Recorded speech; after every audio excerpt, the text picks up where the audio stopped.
तो हमने सभी वेक्टर्स पढ़ लिए थे।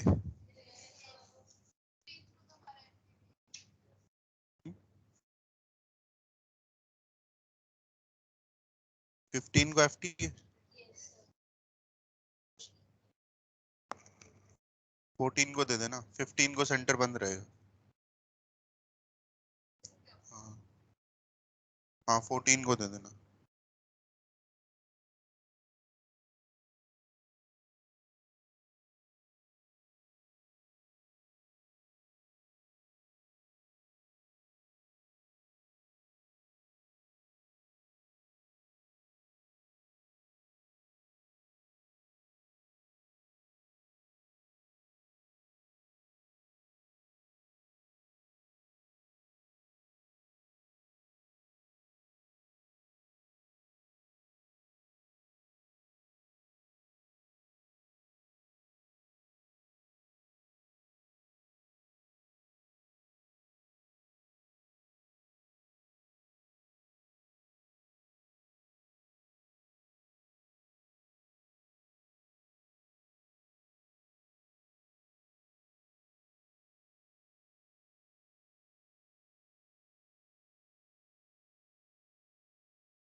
तो हमने स्टेप्स आरडीटी के हम टूल्स पढ़ रहे हैं। तो हमने दो टूल पढ़ लिए, एक तो एंजाइम और दूसरा हो गया वेक्टर्स। आज हम अगला टॉपिक पढ़ेंगे, वो है, उससे पहले एक टॉपिक है सेपरेशन ऑफ डीएनए फ्रेगमेंट्स।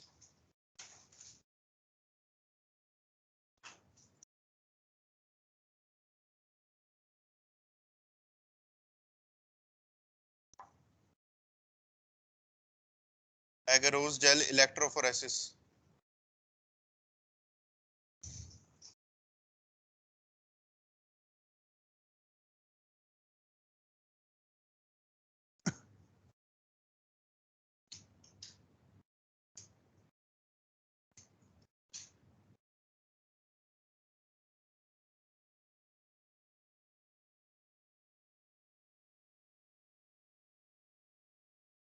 तो पहले इस टेक्निक को पढ़ने से पहले हम ये समझते हैं टेक्निक किस पर्पस के लिए है।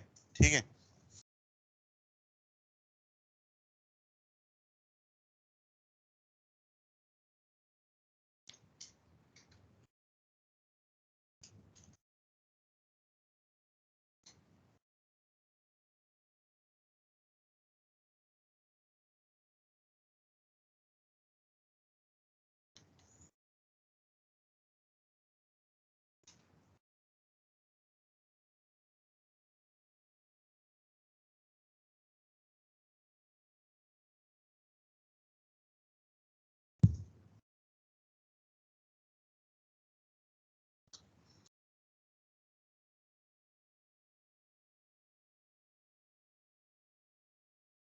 जैसे मान लो ये कोई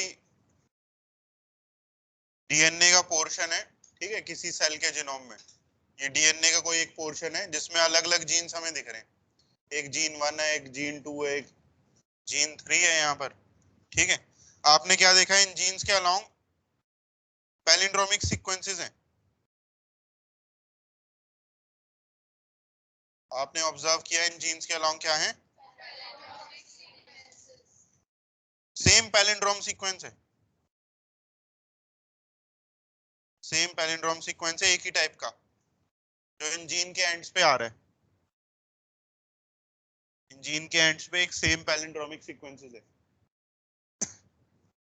मान लो इको आर वन का है वो, तो आप क्या करोगे, इको आर वन को यूज करोगे और ये तीनों जीन्स अलग हो जाएंगे यहाँ से। जैसे वो इको आर वन एक कट यहाँ मारेगा, एक कट इधर करेगा, जीन 1 अलग हो जाएगा। फिर ये जीन 2 भी अलग हो जाएगा, जीन 3 भी अलग हो जाएगा। फ्रेगमेंट्स मिल जाएंगे आपको, डीएनए फ्रेगमेंट। अब इनमें से मान लो जो जीन आपको चाहिए, जो आपका जीन ऑफ इंटरेस्ट है, ठीक है, मान लो वो जीन है जीन 2। ये जो जीन 2 है this this gene is gene of interest. मतलब आप चाहते हो कि ये जीन आप एक इस सेल के अंदर से बाहर निकाल लो। जैसे बोयर और कोहन के एक्सपेरिमेंट में उन्होंने सैल्मोनेला टाइफी से कौन सा जीन आइसोलेट किया था? टेटार जीन। तो उन्होंने टेटार जीन को रिस्ट्रिक्शन एंजाइम से कट करवाया था ना। वो इसी मेथड से करवाया होगा जो अभी हम पढ़ने जा रहे हैं।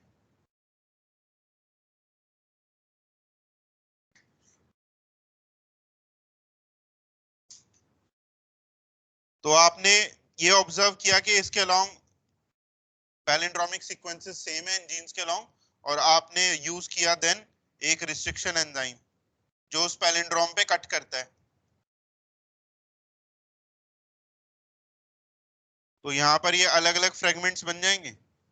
जैसे एक फ्रेगमेंट बनेगा जीन 1, दूसरा फ्रेगमेंट बनेगा जीन 2, और एक तीसरा बनेगा gene 3।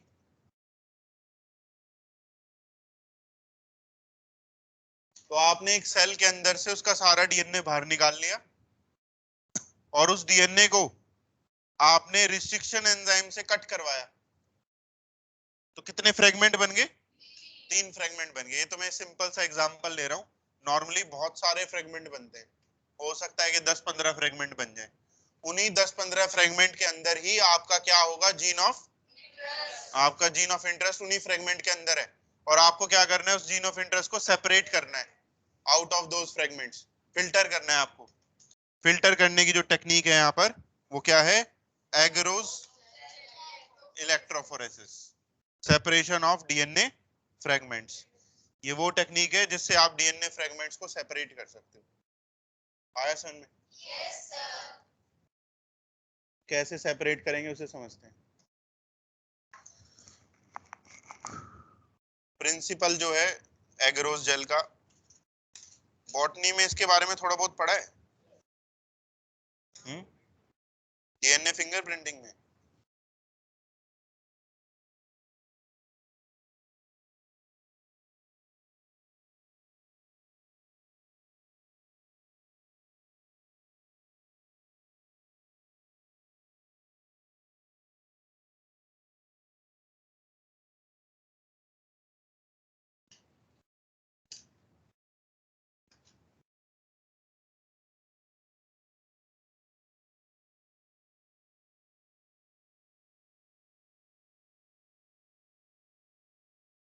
Principal of gel electrophoresis का है, DNA fragments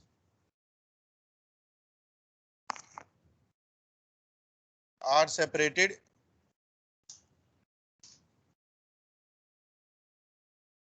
on the basis of size.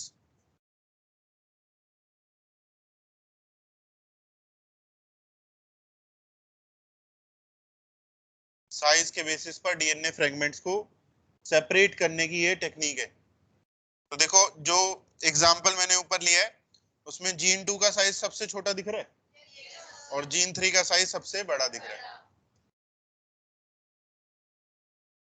तो जैसे कोई एक फिल्टर मेम्ब्रेन होती है, ठीक है, जैसे कि छलनी होगी, सभी के घरों में होती है छलनी। उसे सीव भी बोलते हैं। उसे सीव का मतलब होता है कि जिसमें ऐसे जाली लगी हो, पोर्स हो जिसमें, ठीक है। अब उस छलनी में से जो छोटे सब्सटेंस होते हैं वो तो पास कर जाते हैं, लेकिन जो बड़ा सब्सटेंस होगा वो उसमें ट्रैप हो जाता है ना। उसी तरह से हम यहाँ पर एक ऐसा फिल्टर यूज करेंगे जिसमें पोर्स होंगे, उसमें से छोटा डीएनए फ्रेगमेंट तो पास कर जाएगा, लेकिन बड़ा डीएनए फ्रेगमेंट उसमें फंस जाएगा, ट्रैप हो जाएगा।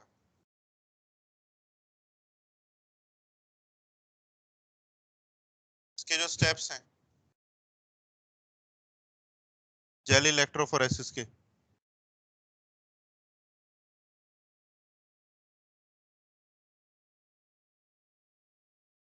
सबसे पहला है एगरोस जेल। क्या होता है इसे समझते हैं।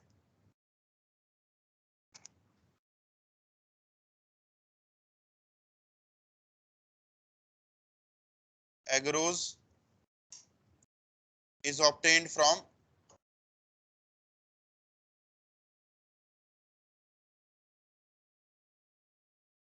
agar of red algae. Red algae होता है, उनसे अगार मिलता है, उनके आउटर सेल कोट में होता है ये, ठीक है, अगार। और उसी जो अगार होता है अगार के दो कंपोनेंट होते हैं, इसके दो कंपोनेंट होते हैं अगार के। एक कंपोनेंट तो होता है इसका एगरोज, जो मेजर कंपोनेंट है, और एक छोटा सा माइनर कंपोनेंट होता है एग्रोपेक्टिन। जो अगार होता है इन दो चीज का बना होता है, एगरोज और एग्रोपेक्टिन।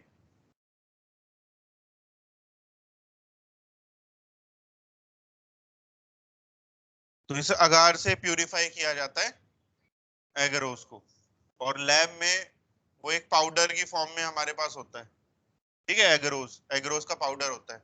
उस पाउडर से जेल कैसे बनाते हैं, उस पाउडर को पानी में डाल देते हैं कुछ अमाउंट में, ठीक है, और उसको गैस पे हीट करते हैं। जैसे ही वो बॉयल होने लगता है, गैस को बंद कर देते हैं, और उस मिक्सचर को ठंडा होने के लिए छोड़ देते हैं 10 मिनट के लिए। 10 मिनट में ही वो पाउडर और वाटर का जो मिक्सचर था, 10 मिनट के अंदर जब वो ठंडा होगा तो ठंडा होके वो जेल बना लेगा। उसी को हम क्या बोलेंगे, एगरोज जेल। देखो इसे, gel is formed bye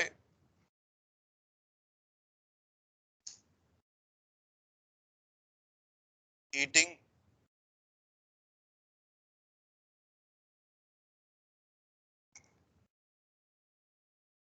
agarose powder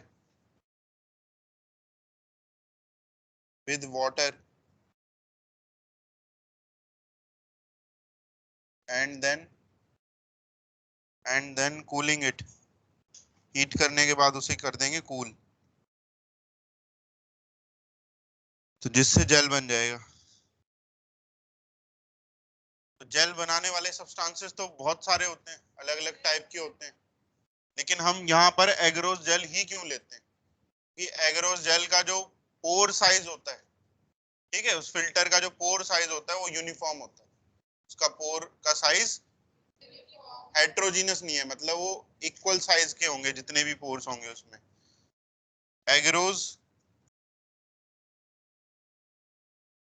jail has uniform pore size,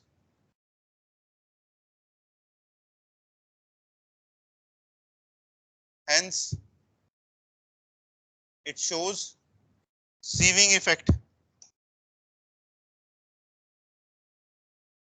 sieving का मतलब हो गया उसमें पोर्स हैं जिससे वो फिल्टर कर सकता है। पोर्स किस तरह से के होते हैं वो मैं दिखा देता हूँ।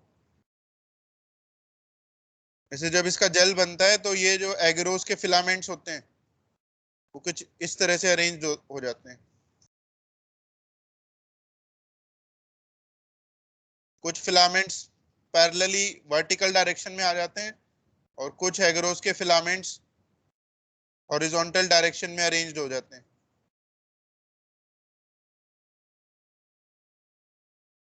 तो जिससे क्या हो गया, ये पोर्स क्रिएट हो गए, और पोर का साइज क्या रहेगा, यूनिफॉर्म पोर साइज।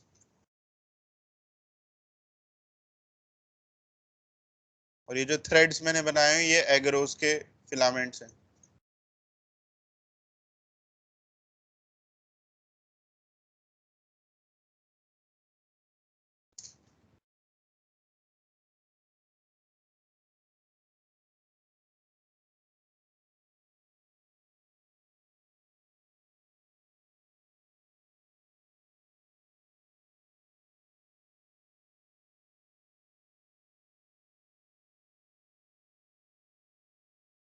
तो यही सीविंग इफेक्ट यहाँ पर फिल्टरिंग इफेक्ट जो भी है वो शो करेगा।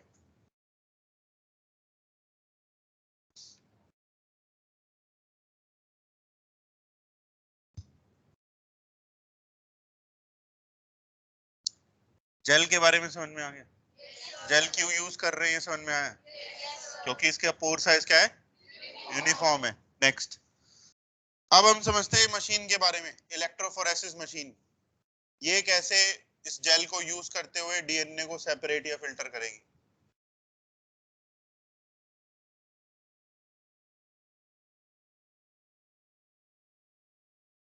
जो मशीन होती है ये छोटा सा एक प्लास्टिक का कंटेनर होता है, ठीक है, इतना होगा, इतना छोटा सा एक बड़ी रजिस्टर जितना, ठीक है, बड़े रजिस्टर जितना एक प्लास्टिक का कंटेनर होता है, और अंदर से वो खाली होता है।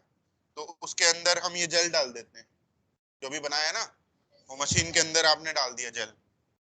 फिर उस जेल के अंदर हम डीएनए को डाल देते हैं और मशीन को कनेक्ट कर देते हैं, किससे, बिजली से, इलेक्ट्रिसिटी से, ठीक है। तो अंडर करंट या इलेक्ट्रिसिटी जो डीएनए होता है वो पॉजिटिव पोल की तरफ मूव करता है। क्यों? क्योंकि डीएनए के ऊपर कैसे चार्ज है, नेगेटिव चार्ज होता है। तो डीएनए पॉजिटिव पोल की तरफ मूव करता है अंडर इलेक्ट्रिसिटी। तो जब वो मूव करेगा डीएनए, तो इस जेल में से मूव करता हुआ जाएगा। जिस डीएनए का साइज छोटा होगा वो इजीली पास कर जाएगा, जिस डीएनए का साइज बड़ा होगा वो धीरे धीरे पास करेगा। आया समझ में? इसी को हम देखते हैं आगे कैसे ये होगा। तो ये हो गया यहाँ पर फर्स्ट पॉइंट, एगरोस जेल। अब सेकंड पॉइंट लिखो।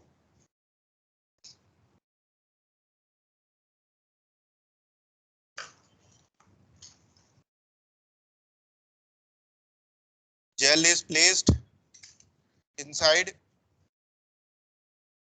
इलेक्ट्रोफोरेसिस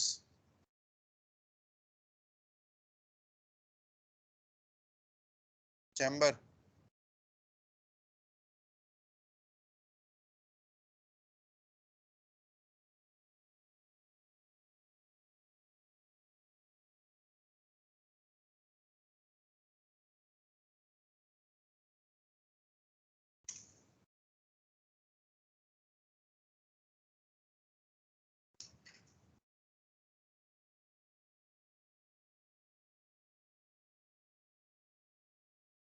जैसे मान लो ये जेल है जो मशीन के अंदर रखा हुआ है, ठीक है। इस जेल में क्या करेंगे हम, दो कट मारेंगे, नाइफ लेंगे, नाइफ लेके जेल का कुछ हिस्सा काट के बाहर निकाल देंगे। तो यहाँ पर ये खाली स्पेस होगी, इसे बोलते हैं डीएनए वेल्स। वेल मतलब गड्ढा एक, ठीक है। तो जेल के अंदर आपने कट करके जेल वहां से निकाल दिया तो एक गड्ढे बन गए, डीएनए वेल्स। डीएनए क्यों बोल रहे हैं? क्योंकि हम यहाँ पर अपना सैंपल डीएनए डालेंगे। जैसे जो आपने ये डीएनए फ्रेगमेंट्स को कट किया, ये तो सारा काम एक टेस्ट ट्यूब के अंदर हो रहा होगा। आपने टेस्ट ट्यूब में डीएनए डाल दिया, एंजाइम डाल दिए, एंजाइम ने उसको कट भी कर दिया होगा। तो एक टेस्ट ट्यूब के अंदर ये फ्रेगमेंट्स बने होंगे। इन्हीं फ्रेगमेंट्स वाले सैंपल को हम कहां पर इंसर्ट करेंगे, डीएनए वेल्स में।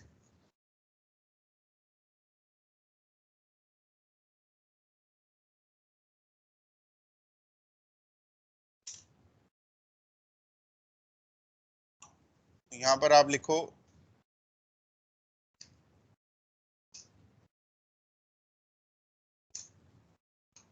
ये है डीएनए सैंपल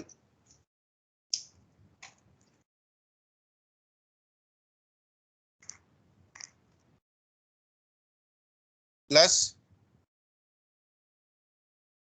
ईटीबीआर डाई।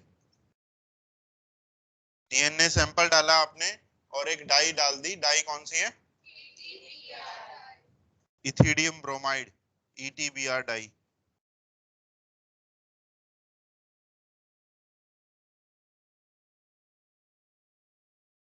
पा रहा हूं। तो यहाँ लिखो डीएनए वेल्स आर क्रिएटेड। कैसे क्रिएट किया? नाइफ लेके कट कर दिया जेल को, and DNA sample is loaded. Loaded मतलब उसमें इंसर्ट किया।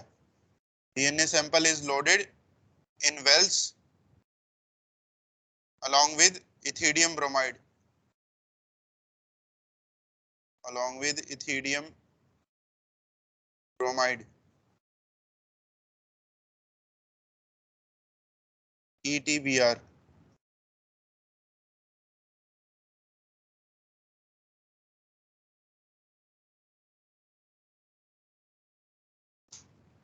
अब ये ETBr डालने की जरूरत क्यों पड़ी? क्योंकि जो डीएनए होता है ये केवल यूवी लाइट में दिखता है, ये विजिबल लाइट में नहीं दिखता। ठीक है, तो डीएनए को हम देख नहीं पाएंगे कि वो जेल में कहां पर है, तो उसे हमें स्टेन करना पड़ेगा। स्टेन करेंगे इस डाई से। कौन सी डाई है? ETBr। इस डाई का कलर होता है ब्लू कलर। ठीक है, ब्लू कलर की डाई होती है। तो हमारा जो डीएनए सैंपल है वो हमें ब्लू कलर का दिखने लगता है क्योंकि ETBr उसमें आ गया। तो हमें पता चलेगा जहां ये ब्लू कलर का डाई होगी या जो भी हमें ब्लू कलरेशन दिखेगी, हो सकता है हमारा डीएनए भी वहीं पर ही हो। ठीक है, डीएनए हमें डायरेक्टली नहीं दिखेगा in visible light. Next, dye से स्टेन हो गया, सैंपल लोड हो गया, फिर क्या करेंगे आगे? इस मशीन को इलेक्ट्रिसिटी से कनेक्ट कर देंगे। इसके दो इलेक्ट्रोड होते हैं, एक होता है यहाँ पे पॉजिटिव इलेक्ट्रोड और होता है नेगेटिव इलेक्ट्रोड। पॉजिटिव इलेक्ट्रोड हो गया यहाँ पर एनोड और नेगेटिव हो गया कैथोड।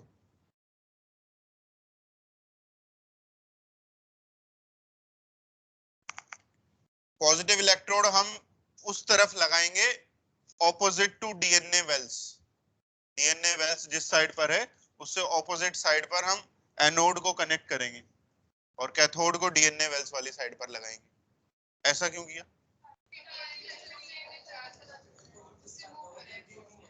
क्योंकि डीएनए जो है वो कौन से पोल की तरफ अट्रैक्टेड होगा? पॉजिटिव। क्योंकि डीएनए पे चार्ज कौन सा है?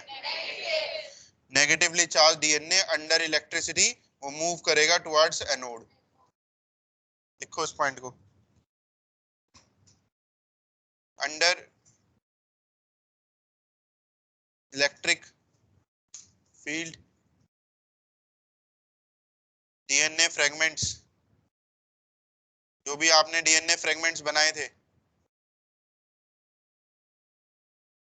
मूव टुवर्ड्स एनोड, वो एनोड की तरफ मूव करेंगे।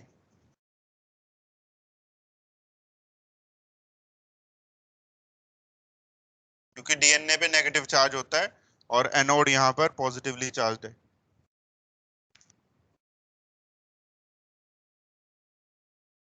ठीक है, नेक्स्ट। अब जब ये मूवमेंट हो रही होगी तो जिस डीएनए का साइज छोटा है वो जेल में से जल्दी आगे जाएगा। जेल कहां पर है? जेल ये है। ठीक है, ये एगरोस जेल है। जिस डीएनए का साइज छोटा है वो जेल में से जल्दी जल्दी आगे पास करेगा पोर्स में से, लेकिन जिस डीएनए का साइज बड़ा है वो लैग बिहाइंड करेगा, वो पीछे रह जाएगा। ठीक है, तो इसी में आगे लिखो, smaller DNA fragments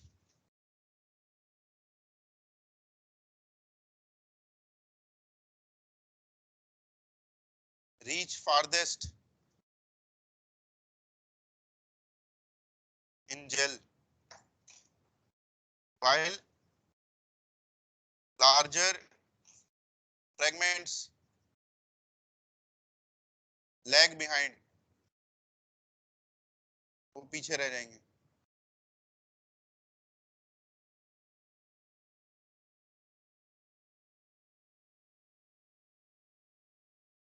smaller fragments आगे निकल गए और बड़े फ्रेगमेंट्स पीछे रह गए। ठीक है, तो होगा क्या? हमें डीएनए तो नजर आ नहीं रहा होगा, हमें ब्लू कलर की डाई नजर आ रही होगी कि वो जेल के इनसाइड फैल रही है। जेल का कलर व्हाइटिश कलर का होता है जेल, लेकिन जैसे जैसे यहाँ करंट पास होता जाएगा हमें वो ब्लू कलर की डाई यहाँ स्प्रेड होती हुई नजर आएगी। उससे हमें समझ में आ रहा होगा कि डीएनए क्या कर रहा है? मूव कर रहा है एनोड की तरफ। फिर स्टिल हमें डीएनए के अलग अलग फ्रेगमेंट्स नजर नहीं आएंगे। ठीक है, वो कब नजर आएंगे? जब हम उसे यूवी लाइट में एक्सपोज कराएंगे। तो जब हम देखेंगे जो ये ब्लू कलर की डाई है ये मान लो यहां तक रीच कर गई, मतलब जेल का एंड आने वाला है ना, हम मशीन का इलेक्ट्रिसिटी स्विच ऑफ कर देंगे, बंद कर देंगे, करंट पास होना बंद हो जाएगा, जो डीएनए जहां था वहीं ट्रैप हो जाएगा, जेल के अंदर ही डीएनए अलग अलग लोकेशन में ट्रैप हो जाएगा। फिर आपको अगर डीएनए देखना है तो इस पूरे चैम्बर को उठा के यूवी लाइट पे एक्सपोज कराओ, इस चैम्बर को उठा लेते हैं और यूवी चैम्बर में ले जाते हैं, वहां पर यूवी लाइट डायरेक्टली जेल के ऊपर आती है, ठीक है। जेल के ऊपर जब यूवी लाइट गिरेगी तो हमें डीएनए के फ्रेगमेंट्स नजर आने स्टार्ट हो जाएंगे, ऑरेंज कलर के हमें डीएनए के अलग अलग फ्रेगमेंट्स दिखेंगे, कुछ इस तरह। तो जैसे हमारे कितने फ्रेगमेंट थे, 3 थे, तो इस तरह से हमारे 3 अलग अलग बैंड्स हमें नजर आएंगे। ये कब नजर आएंगे, जब यूवी लाइट गिराओगे आप इसके ऊपर। मान लो ये कोई दूसरा सैंपल है साइड में, इसमें फ्रेगमेंट्स क्या है, ज्यादा है, कोई दूसरा फ्रेगमेंट सैंपल है उसमें फ्रेगमेंट ज्यादा है, तो वो फ्रेगमेंट सारे इस तरह से नजर आएंगे।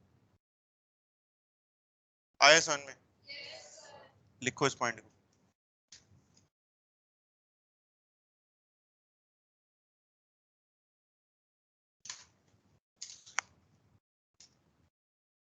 अंडर यूवी एक्सपोजर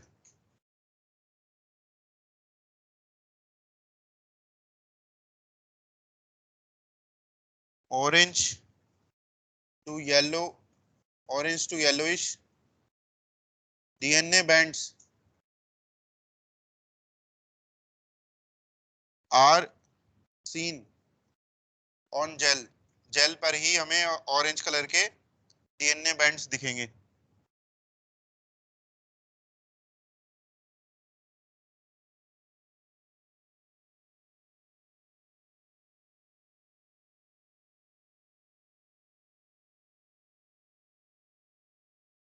हाँ, बस ये खत्म कर दूं।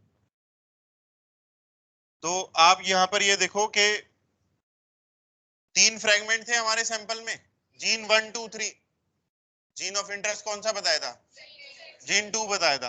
मेरे को ये बताओ इन 3 फ्रेगमेंट्स में से कौन सा हमारा जीन 2 होना चाहिए, सबसे पहले वाला कि सबसे लास्ट वाला?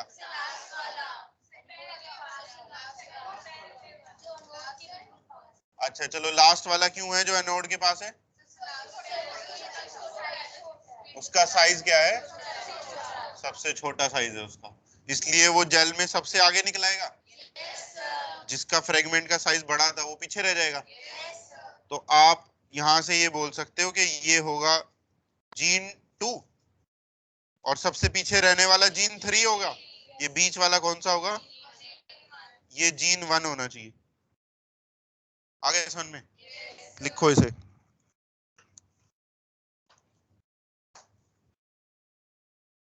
लास्ट स्टेप है इल्यूशन। इल्यूशन में क्या करते हैं, हम अपने जीन ऑफ इंटरेस्ट को आपने आइडेंटिफाई कर लिया कि वो जीन 2 है और ये सबसे आखिरी वाला है।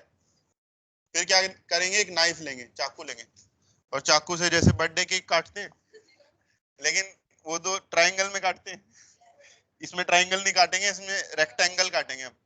ठीक है, रेक्टेंगल में जो जीन 2 के अराउंड जेल है उसको कट कट कर लेंगे और नाइफ से उसको उठा लेंगे और उठा के एक टेस्ट ट्यूब में डाल देंगे। आगे समझ में? हल्का सा उसको बॉईल करेंगे, जेल मेल्ट हो जाएगा और अल्कोहल डाल देंगे, चिल्ड इथेनॉल। ठीक है, चिल्ड इथेनॉल डालोगे, डीएनए प्रेसिपिटेट होके नीचे बैठ जाएगा, डीएनए आपका प्यूरिफाई हो गया, जेल जेल जो था वो ऊपर ही रह जाएगा, उसको वेस्ट को डिस्पोज कर दो, डीएनए आपका नीचे प्रेसिपिटेट आउट हो गया। आगे समझ में? इल्यूशन का मीनिंग लिख लो, इसमें एक डीएनए आएगा बस, केवल जीन 2 आएगा इसमें, बाकी तो सेपरेट हो गए ना। हाँ हाँ, जैसे जीन 2 का जो साइज है वो तो एक ही उसका होगा ना, साइज के बेसिस पे सेपरेशन हो रही है।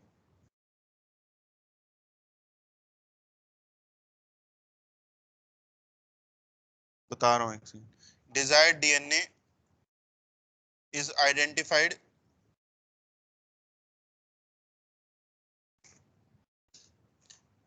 and cut from gel, DNA is placed in chilled ethanol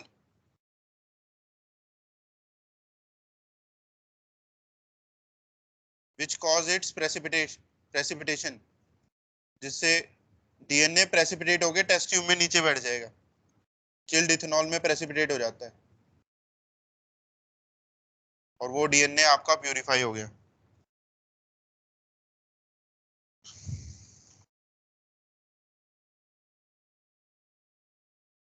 जैसे जो हमने सैंपल लिया था अभी,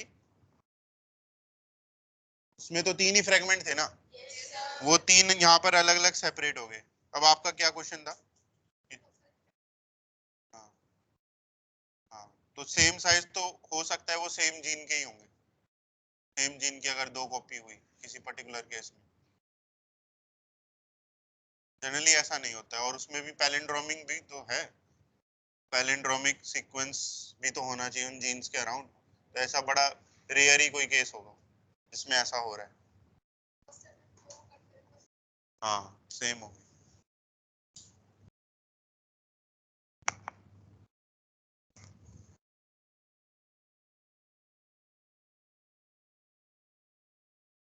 ठीक है, इल्यूशन का मीनिंग समझ में आ गया। इल्यूशन मतलब बाहर निकालना, तो कट करके उसको बाहर निकाल लिया और प्रेसिपिटेट कर लिया।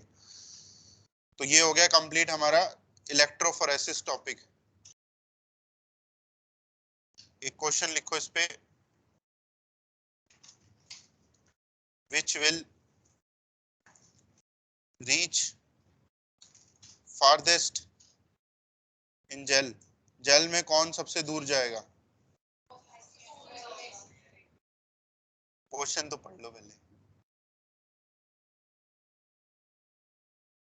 3 ऑप्शन दिए हुए हैं, linear, double stranded DNA, second है निक्ड प्लाज्मिड, और तीसरा है double stranded plasmid. Linear DNA जो होता है वो एक स्ट्रेट डीएनए का पीस है, ठीक है, जो सर्कुलर नहीं है। निक्ड प्लाज्मिड का मतलब है कि वो प्लाज्मिड था सर्कुलर, लेकिन आपने उसको रिस्ट्रिक्शन एंजाइम से कट कर दिया, तो कट है। और प्लाज्मिड यहाँ पूरा है। तो इनमें से क्वेश्चन पूछा गया है कौन सबसे दूर जाएगा। सोचो।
तो देखो इसका आंसर कैसे बनेगा। नहीं, आप लोगों ने कॉन्सेप्ट पढ़ा नहीं है, तो आप सही आंसर बता भी नहीं पाओगे। तो जो डबल स्टैंडर्ड प्लाज्मिड है, ठीक है, जब ये इलेक्ट्रिक फील्ड या करंट के एक्सपोजर में होता है, तो ये जो सर्कुलर शेप का प्लाज्मिड है, इसमें बहुत सारी कॉइलिंग हो जाती है। जैसे एक रस्सी है, रस्सी में आप गांठें बांध दो, रस्सी का लेंथ या साइज क्या हो जाएगा, छोटा होता जाएगा ना। इस प्लाज्मिड में बहुत ज्यादा कॉइलिंग हो जाती है, ठीक है, बहुत बारीक बारीक कॉइलिंग हो जाती है, जिससे इसका साइज क्या हो जाता है, बहुत छोटा हो जाता है, ठीक है। कॉइल्स अंडर करंट, और इसका साइज सबसे छोटा होने की वजह से सबसे दूर ये जाएगा, फारदेस्ट। जो निक्ड प्लाज्मिड है, उसमें निक होने की वजह से है तो वो लीनियर ही, लेकिन वो थोड़ा मुड़ा हुआ है, तो इसमें कॉइलिंग इतनी ज्यादा नहीं हो पाएगी जितनी कॉइलिंग एक डबल स्टैंडर्ड प्लाज्मिड में होगी। तो सेकंड नंबर पे ये रहेगा, और सबसे पीछे रहेगा लैग बिहाइंड।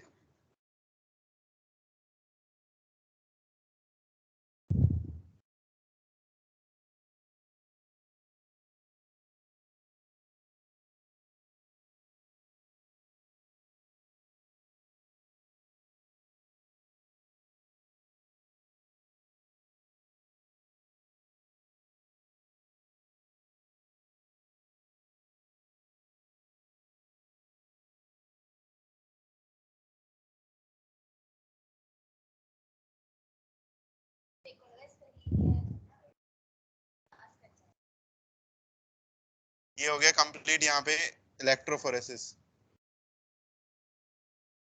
उसका उसकी जो लेंथ या साइज रहेगा वो इनसे कंपैरेटिवली बड़ा होगा। इनमें तो देखो कॉइलिंग होके साइज छोटा हो जाएगा, और ठीक है। और इसमें आप इसको इस तरह से समझो कि जो लीनियर है, ठीक है, और एक प्लाज्मिड है, वैसे ही प्लाज्मिड का जो साइज है वो इन कंपैरिजन छोटा रहेगा, और उसमें भी और ज्यादा कॉइलिंग आ जाएगी, वो बिल्कुल और ज्यादा छोटा हो जाएगा। तो एटीएस में एक बार ये क्वेश्चन आ गया था, इसलिए मैंने एक्सप्लेन कर दिया, ठीक है। तो ये कंप्लीट हुआ हमारा ये टॉपिक इलेक्ट्रोफोरेसिस। अब हम आ जाते हैं थर्ड टूल ऑफ आरटीटी पे। तीसरा टूल जो है, उसमें हम पढ़ेंगे सबसे पहले competent post creation for bacterial cells.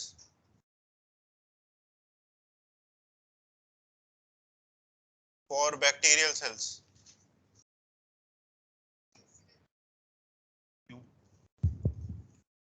On करना है।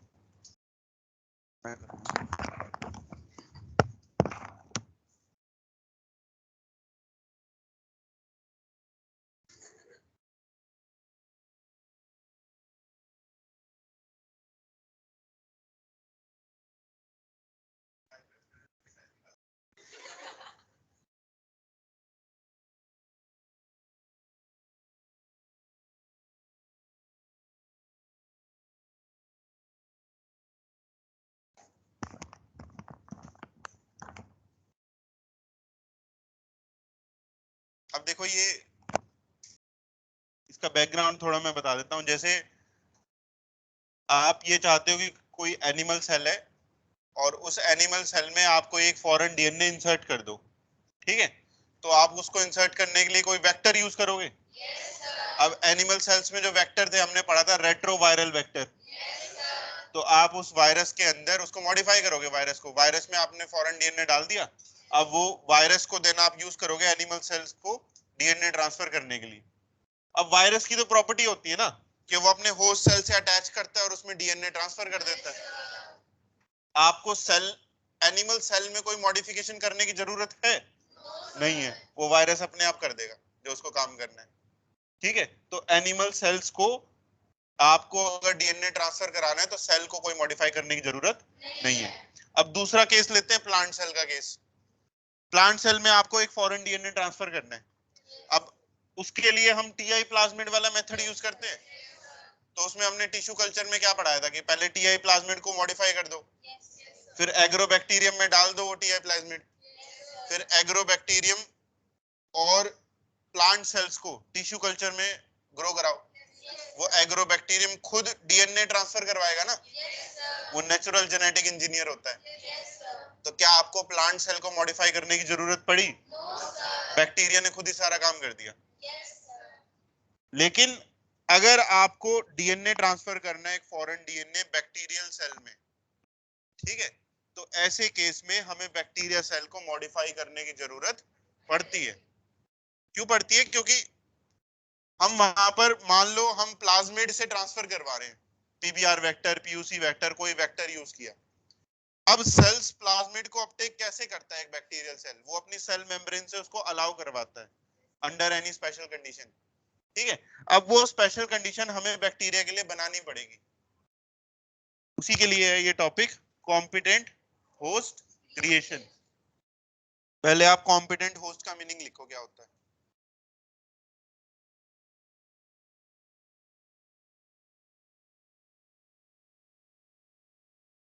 Competent host means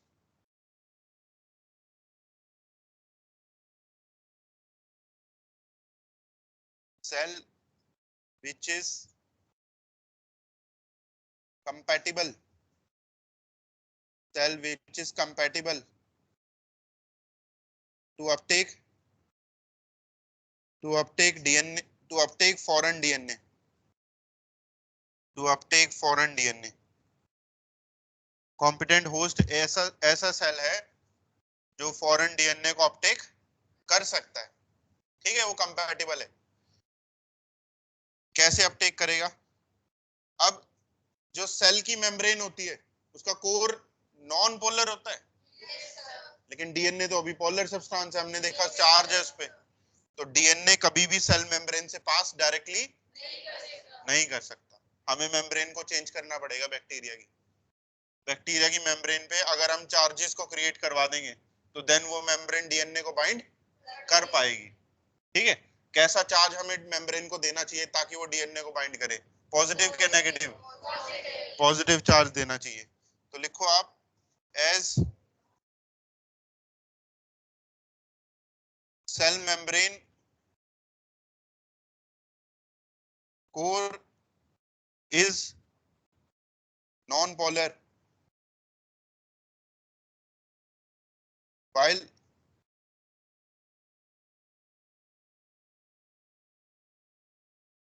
while DNA is polar, DNA can never cross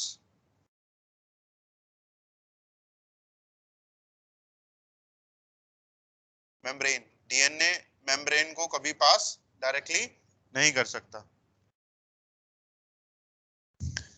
Therefore, in competent host में हम क्या करेंगे? उसकी मेम्ब्रेन को मॉडिफाई करेंगे। In competent host cell membrane is modified.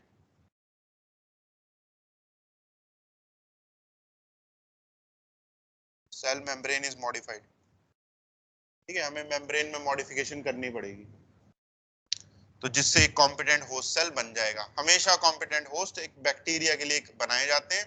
मैंने बताया एनिमल और प्लांट के लिए आपको कॉम्पिटेंट होस्ट बनाने की जरूरत नहीं है।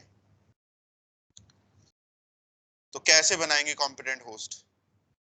उसी के लिए chemical method.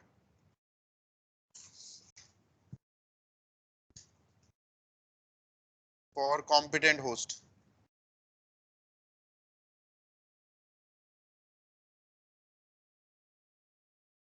For competent host creation, जिस भी बैक्टीरिया को आपको कॉम्पिटेंट बनाना है उस बैक्टीरिया को हमने एक टेस्ट ट्यूब में रखा है एक, ठीक है, ये वो बैक्टीरिया हो गया। और टेस्ट ट्यूब में आपने कैल्शियम क्लोराइड दिया CaCl2 इस केमिकल मेथड में। कौन सा केमिकल दिया? Calcium chloride. ये जो कैल्शियम क्लोराइड दिया है इसमें से कैल्शियम आके एडजॉर्ब हो जाता है सेल की मेम्ब्रेन पे। कैल्शियम आयंस हैं ये एडजॉर्ब हो जाते हैं सेल मेम्ब्रेन पे। Calcium ions adsorb over cell membrane.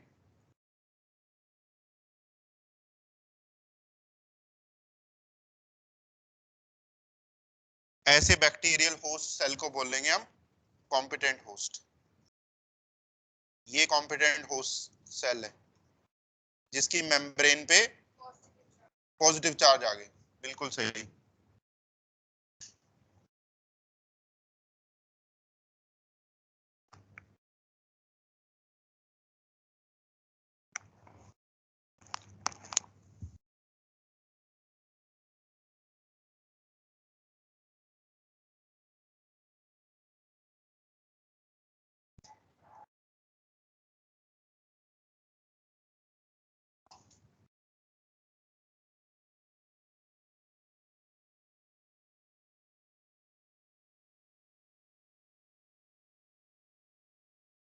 हमें पोलराइजेशन करवाने की वहां जरूरत नहीं ना। जैसे वायरस वेक्टर है एनिमल में, तो वायरस तो डायरेक्टली सेल मेम्ब्रेन में के थ्रू इंजेक्ट कर देता है। उसमें एग्रोबैक्टीरियम मेथड है। एग्रोबैक्टीरिया खुद प्लांट सेल के अंदर चला जाता है। ठीक है।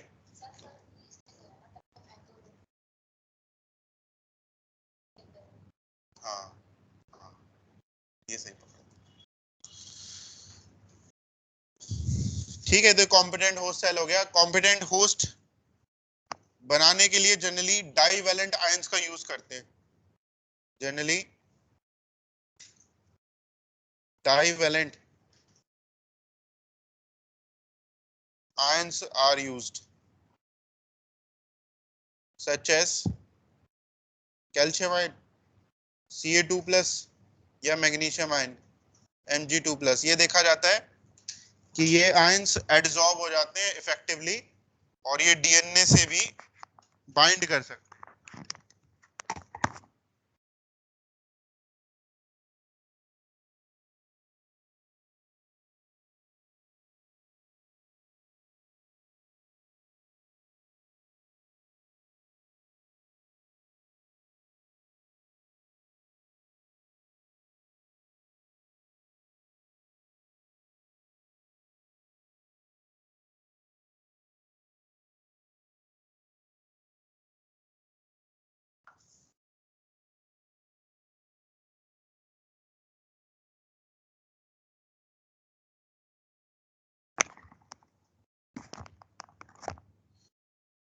नेक्स्ट, तो कॉम्पिटेंट होस्ट एक बार बन गया। अब हमें क्या करना है, इस होस्ट सेल के अंदर डीएनए को ट्रांसफर करवाना है। तो जिन मेथड से उन्हें ट्रांसफर करवाते हैं उन मेथड्स को कहते हैं ट्रांसफॉर्मेशन मेथड्स।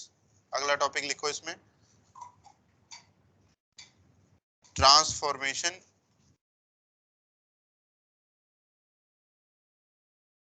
मेथड्स।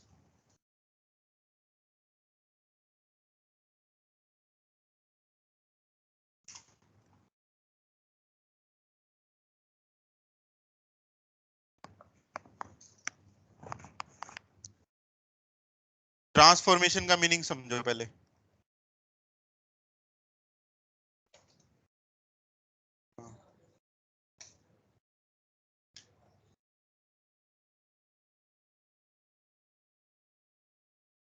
एक्सोसाइटोसिस वो तो सेल के अंदर करवाता है। जैसे कैल्शियम आयन अगर सेल के अंदर हो ना, और सेल के अंदर कोई वेसिकल हो, उसको बाहर निकलवाता है। ये तो सेल के बाहर ही एडजॉर्ब हो रहे हैं। हाँ, वो पॉइंट तेरा ठीक है, कैल्शियम आयन का रोल होता है एक्सोसाइटोसिस करवाने में। ट्रांसफॉर्मेशन का मीनिंग लिखो। ट्रांसफॉर्मेशन का मतलब है Uptake of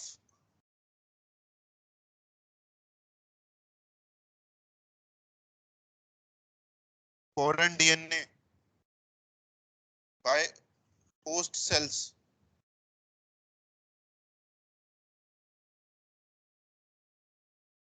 which cause change in phenotype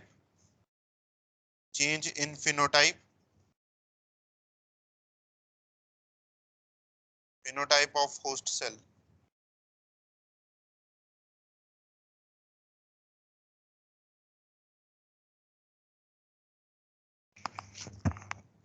transformation का मतलब है कि एक फॉरेन डीएनए को सेल अपटेक कर ले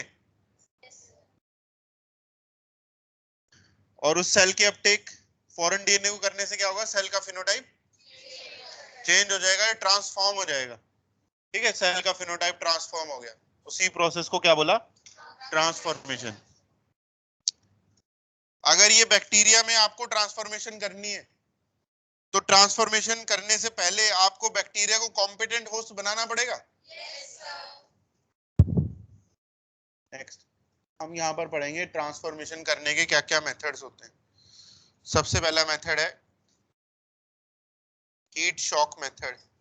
देखो ये मेथड वेरिएबल होते हैं, बैक्टीरिया के लिए कुछ मेथड्स होते हैं, कुछ मेथड प्लांट सेल को मॉडिफाई करने के लिए होते हैं और कुछ होंगे एनिमल सेल के लिए, क्योंकि इन सब के वेक्टर्स भी अलग अलग थे तो इनके ट्रांसफॉर्मेशन की टेक्निक भी अलग अलग है।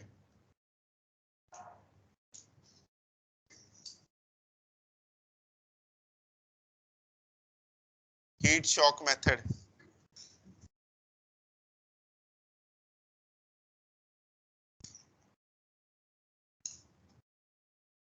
ये मेथड रहता है for bacterial cell.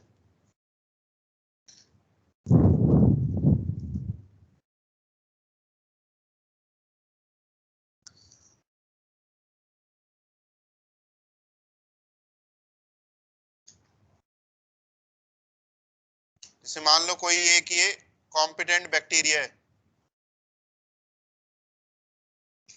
Competent bacteria जिसे आपने केमिकल मेथड से मॉडिफाई कर रखा है।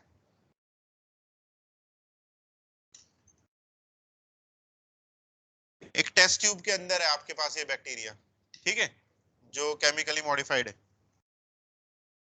उस टेस्ट ट्यूब में आप क्या करोगे, अपना फॉरेन डीएनए इंसर्ट कर दोगे। फॉरेन डीएनए आपने कैसे बनाया, फॉरेन डीएनए को वेक्टर में आपने डाल रखा है, प्लाज्मिड में, तो आरडीएनए बना हुआ है, वो आरडीएनए आपने उसी टेस्ट ट्यूब में डाल दिया जिसमें कॉम्पिटेंट बैक्टीरिया है, आरडीएनए दे दिया बैक्टीरिया को, और उस टेस्ट ट्यूब को एक ठंडे मीडियम में रख दिया, जैसे कि आइस, आइस में रख दिया उस टेस्ट ट्यूब को, प्लेस्ड इन आइस। तो ये देखा जाता है उस ठंडे एनवायरनमेंट में ये जो आरडीएनए है ये मेम्ब्रेन पे जो कैल्शियम आयंस है उस पर आके अटैच हो जाएगा। ठीक है, यहां पर आप लिखो अगले स्टेप में क्या होगा, जो कैल्शियम आयंस थे वो आरडीएनए को अटैच कर लेंगे, आरडीएनए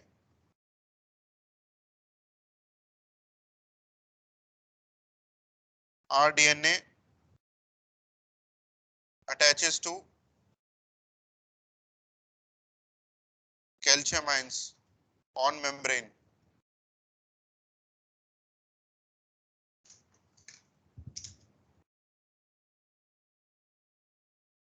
ये सारा काम हो रहा है आइस में। नेक्स्ट उसके बाद क्या करेंगे,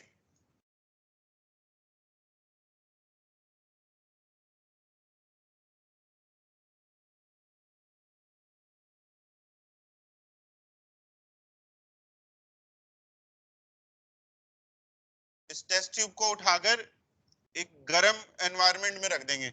ठीक है, जैसे कि 42 डिग्री सेल्सियस पे टेस्ट ट्यूब को ले जाएंगे एकदम से।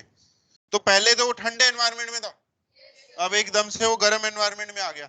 ये उस बैक्टीरिया के लिए हो जाएगा एक हीट शॉक, हीट का शॉक हो गया उसके लिए, सर्द गर्म होगी उसे बैक्टीरिया को, जुकाम नहीं लगेगा उसे।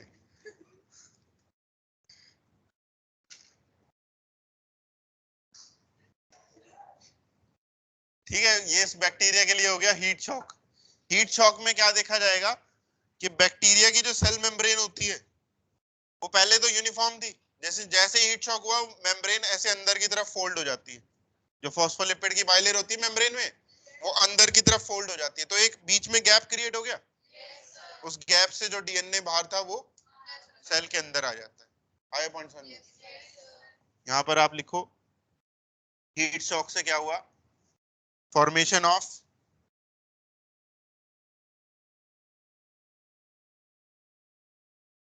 Transient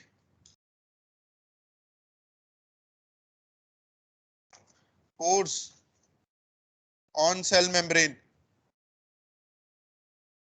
transient pores on cell membrane due to folding of phospholipid bilayer। Phospholipid bilayer इस तरह से फोल्ड करेगी कि एक पोर क्रिएट हो जाएगा, और यही मौका होगा उस डीएनए के लिए सेल के अंदर एंटर करने का। आरडीएनए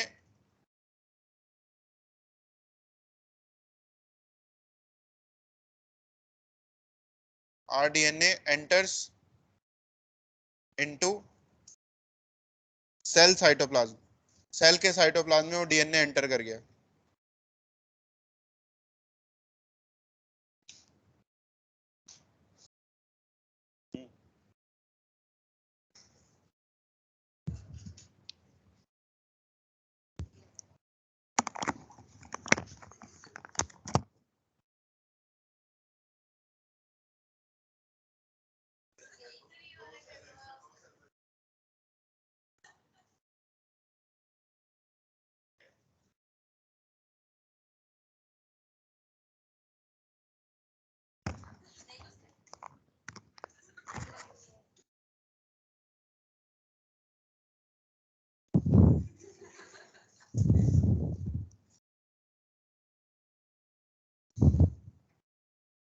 तो आरडीएनए एंटर कर गया सेल के साइटोप्लाज्म में। फिर क्या होगा, अभी भी पोर तो खुले ही हैं, डीएनए बाहर भी निकल सकता है दोबारा। ठीक है, तो उसके लिए क्या करना पड़ेगा, उस टेस्ट ट्यूब को दोबारा से आइस में ले आएंगे। जैसे ही आप आइस में लाओगे वो पोर क्या हो जाएंगे, बंद हो जाएंगे।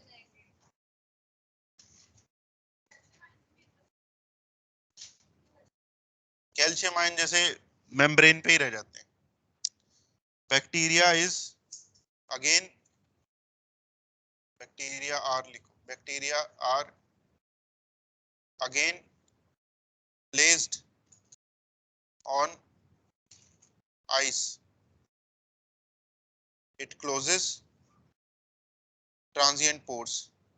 तो पोर्स को ट्रांजिएंट क्यों बोला है, क्योंकि पोर्स टेम्परेरी है, टेम्परेरी पीरियड के लिए।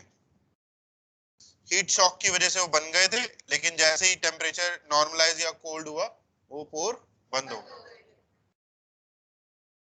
लेकिन डीएनए अंदर चला गया और यही है transformation.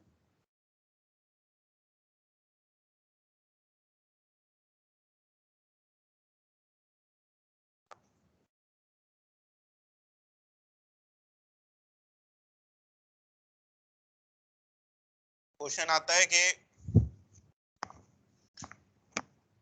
Chemical method is used for bacterial transformation. Statement correct है कि फॉल्स है?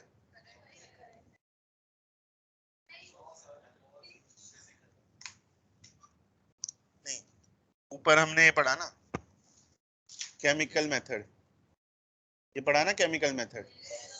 क्वेश्चन ये है कि chemical method is used for bacterial transformation, तो ये स्टेटमेंट ट्रू है कि फॉल्स है? क्यों है फॉल्स? क्योंकि केमिकल मेथड तो कॉम्पिटेंट बनाने के लिए है ना, उससे ट्रांसफॉर्मेशन थोड़ी ना हो रही है। लेकिन एक कॉम्पिटेंट होस्ट को अगर आपको ट्रांसफॉर्म कराना है तो उसके लिए हम कौन सा मेथड यूज करेंगे, हीट शॉक।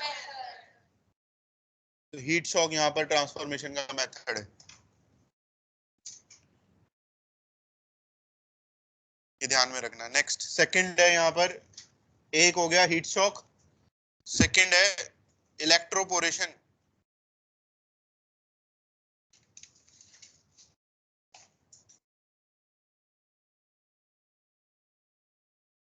इलेक्ट्रोपोरेशन भी बैक्टीरिया के केस में किया जाता है और bacterial cell.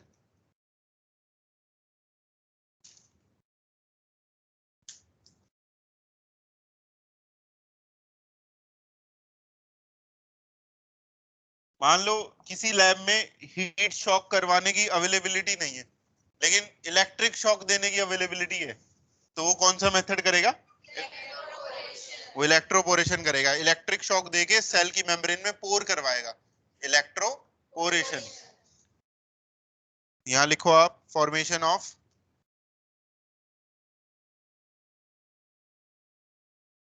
Transient pores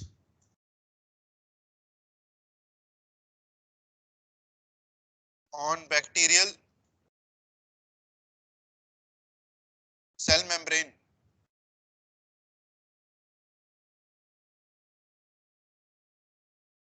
using short impulse of high voltage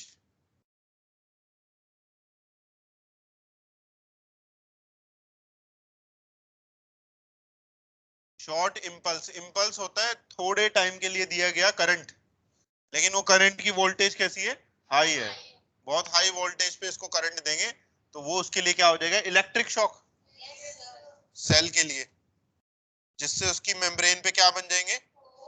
transient pores.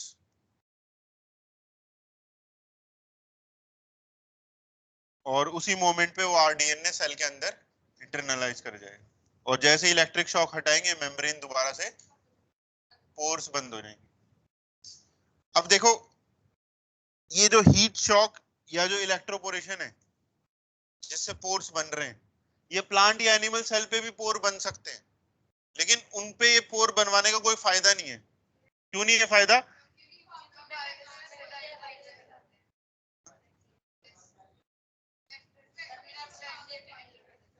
क्यों फायदा नहीं है? क्योंकि यूकैरियोटिक सेल में जो भी डीएनए का काम होता है, फंक्शनिंग होती है, वो न्यूक्लियस के अंदर होती है, ना कि साइटोप्लाज्म में। प्रोकैरियोट में कहाँ होती है? Inside cytoplasm. बस आपको मेम्ब्रेन में ही तो पोर बनवाना है ताकि वो डीएनए साइटोप्लाज्म में आ जाए। यूकैरियोट में अगर साइटोप्लाज्म में अगर आपने आरडीएनए रिलीज करवा भी दिया तो साइटोप्लाज्म में न्यूक्लियस एंजाइम घूम रहा होता है, वो एंजाइम क्या करेगा? उस डीएनए को खत्म कर देगा। आया समझ में? इसलिए ये मेथड यूकैरियोट्स पे करने के लिए सुटेबल नहीं है। आपको यूकैरियोट्स में न्यूक्लियस के अंदर डीएनए को ट्रांसफर करना होता है, ना कि केवल साइटोप्लाज्म में। तो ये बैक्टीरिया में सुटेबल है। नेक्स्ट, तीसरा मेथड है use of disarmed pathogen vectors. पढ़े थे इस तरह की टर्म्स? कोई एग्जांपल बताओगे? वायरल वेक्टर्स हो गए जैसे, such as viral vectors.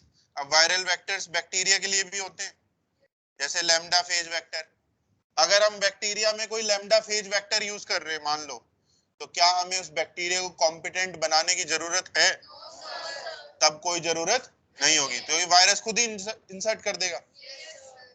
Same, अगर हमने किसी एनिमल सेल को वायरल वेक्टर से मॉडिफाई किया तब भी उसे कॉम्पिटेंट बनाने की जरूरत नहीं है। एक और था एग्रोबैक्टीरियम मेथड। एग्रोबैक्टीरियम पैथोजन होता है प्लांट सेल्स का, तो वो भी डायरेक्टली अपने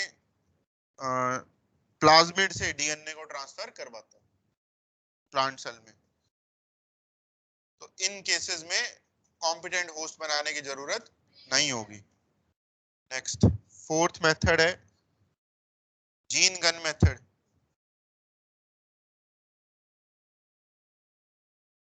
बायोलिस्टिक मेथड या पार्टिकल बॉम्बार्डमेंट।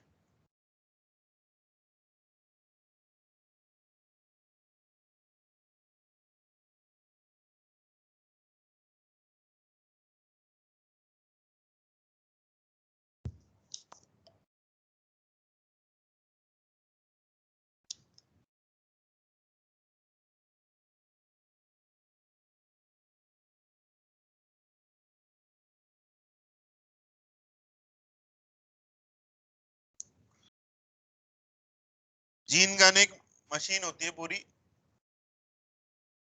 लैब में ही मशीन है, और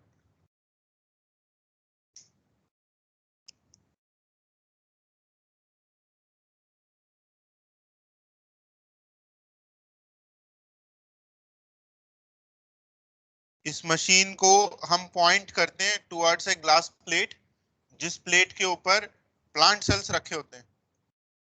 ठीक है, ये प्लांट सेल्स हो गए, और इसके ऊपर वो मशीन लगा देते हैं। ठीक है, नीचे एक प्लेट है जिसमें प्लांट सेल्स हैं, ऊपर मशीन हमने लगा दी। मशीन गन की तरह काम करती है, जैसे एक गन बुलेट को फायर करती है हाई वेलोसिटी पे, ऐसे ही ये मशीन भी डीएनए को फायर करेगी, जीन को फायर करेगी हाई स्पीड पर या वेलोसिटी पे। तो वो हाई स्पीड से जब डीएनए इस मशीन से निकलेंगे, वो जाके हिट करेंगे प्लांट सेल को, और हो सकता है, चांस की बात है कि उसके न्यूक्लियस में वो डीएनए चला जाए। तो यहाँ पर आप देखो ये मशीन कैसे काम करती है। इस मशीन के अंदर माइक्रो पार्टिकल्स होते हैं, गोल्ड और टंगस्टन के। ठीक है, ये माइक्रो पार्टिकल्स हैं। इन माइक्रो पार्टिकल्स के ऊपर क्या करते हैं, डीएनए को कोट कर देते हैं। जो आपका जीन ऑफ इंटरेस्ट है ना, उस जीन को डाल दिया केवल। प्लाज्मिड तो काम करना ही नहीं प्लांट सेल में। ठीक है, तो प्लाज्मिड तो डालना नहीं, डायरेक्टली जीन डाल दिया इन माइक्रो पार्टिकल्स के ऊपर। और ये मशीन इन माइक्रो पार्टिकल्स को फायर करेगी हाई स्पीड पे इस नोजल की तरफ। ये जो नोजल या ओपनिंग है यहाँ पर, ठीक है, यहाँ पर ओपनिंग है। उस ओपनिंग से पास करने से पहले क्या होता है कि यहाँ पर एक फिल्टर लगा होता है। ठीक है, यहाँ पर एक फिल्टर लगा हुआ है। इस फिल्टर में छोटे छोटे पोर्स होते हैं। उन पोर्स से जो डीएनए है, डीएनए तो एक सब्सटेंस है ना, उसका साइज और भी ज्यादा छोटा है। इन पोर से डीएनए तो पास कर जाता है, लेकिन ये जो माइक्रो पार्टिकल्स हैं, ये पास नहीं कर पाते, क्योंकि माइक्रो पार्टिकल से भी छोटा साइज इस फिल्टर का है, जो यहाँ पर फिल्टर है। तो इस फिल्टर से माइक्रो पार्टिकल तो पास नहीं कर पाए, लेकिन डीएनए यहाँ से पास कर गया। तो माइक्रो पार्टिकल हाई स्पीड पे नोजल की तरफ जा रहे हैं, और वो फिल्टर ने क्या किया, माइक्रो पार्टिकल को पीछे ही धकेल दिया, और डीएनए सीधा आगे पास कर गया यहाँ से निकलता हुआ, और वो नोजल से बाहर आएगा और डीएनए हिट करेगा प्लांट सेल्स को। इसलिए इस मशीन को जीन गन कहते हैं। आया समझ में? जैसे कई बार आपने वो पढ़ा होगा ना, बायोलिस्टिक मिसाइल्स होती हैं।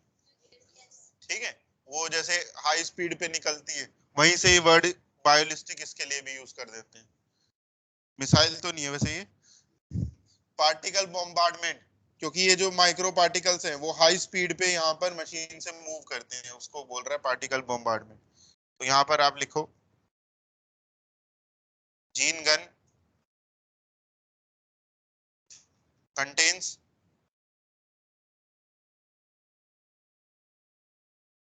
gold and tungsten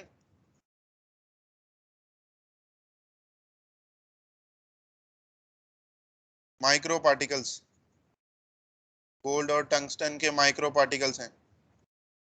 micro particle का साइज है 0.2 से 0.4 micrometre. Gold and tungsten micro particle over which gene या जो भी आपका डीएनए है इज कोटेड, उसके ऊपर डीएनए हम कोट कर देते हैं। कोटेड मतलब एड्सॉर्ब कराना। ठीक है, डीएनए उस पर एड्सॉर्ब है। आगे लिखो micro particles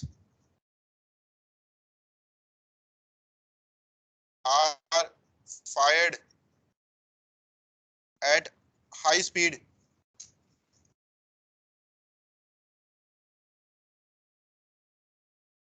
inside machine inside gene gun. Gene gun के अंदर ही माइक्रो पार्टिकल्स हाई स्पीड पे फायर किए जाते हैं, but only DNA is released outside. लेकिन केवल डीएनए ही बाहर आता है, क्योंकि एक फिल्टर लगा होता है।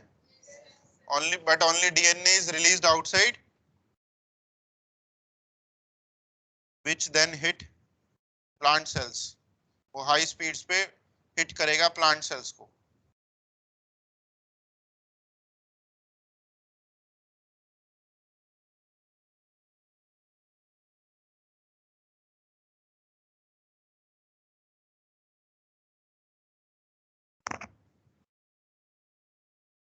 इस मेथड की सक्सेस रेट्स 20% होती है।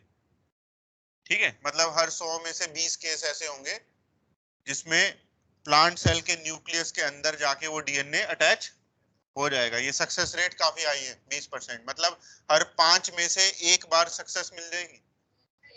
तो जो भी रिसर्चर है वो रेंडमली ऐसे फायर करता रहता है डीएनए को। ठीक है, उसने बहुत सारे बार, कई बार सैंपल को फायर किया, 5 में से एक सैंपल में होगा कि उसको सक्सेस मिल जाए।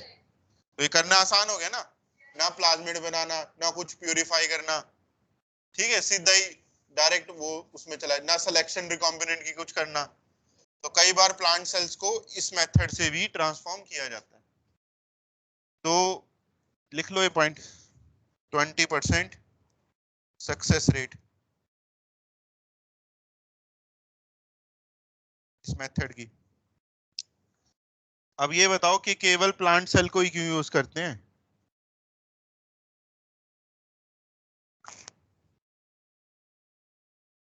DNA enters into nucleus. Plants, plant cell को इसलिए यूज करते हैं क्योंकि प्लांट सेल स्ट्रांग होते हैं, रोबस्ट होते हैं। वो, उनकी सेल वॉल काफी मोटी होती है, थिक होती है, सेलुलोज की बनी हुई।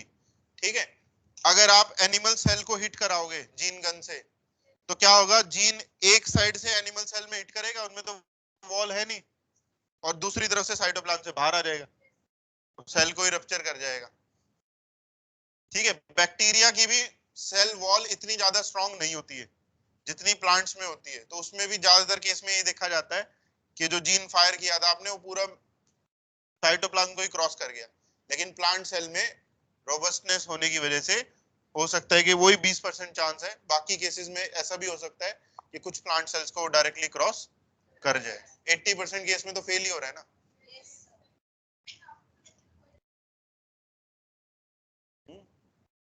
जैसे जैसे वॉल जो होती है वो तो वैसे ही, उसमें कोई सेल थोड़ी ना होती, मतलब उसमें कोई प्रोटीन, उसमें कार्बोहाइड्रेट्स ही होते हैं ना केवल। उन कार्बोहाइड्रेट से गैप होता है उनमें, कार्बोहाइड्रेट्स में, उन्हीं गैप से वो डीएनए पास करता हुआ चला जाता है।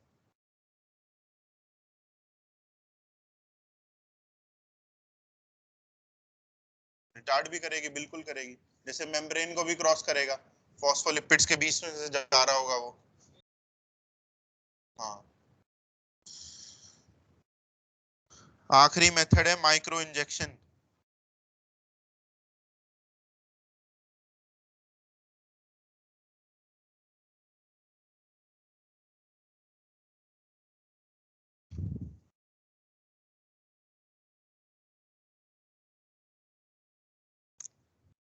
ये हमने पहले भी पढ़ा था,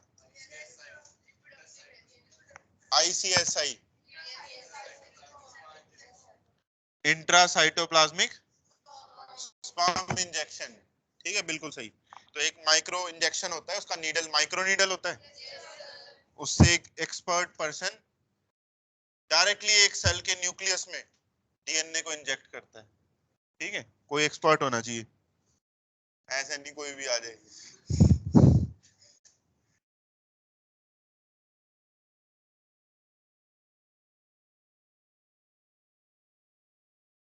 जैसे ये मान लो सेल का न्यूक्लियस है,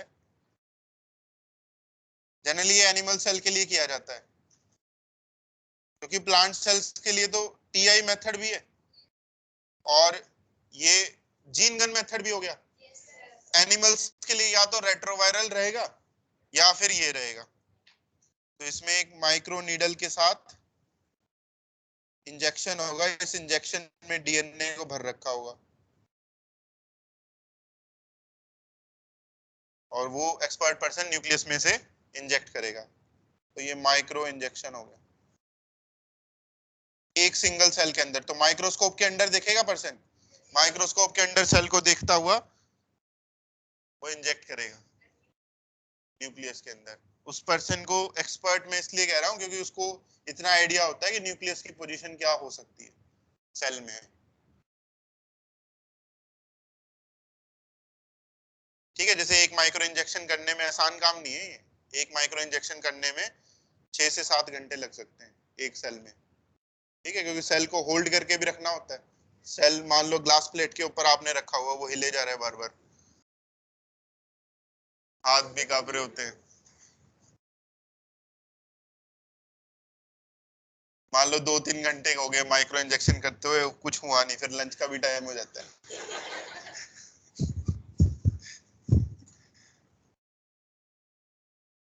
इसमें लिखो डीएनए इज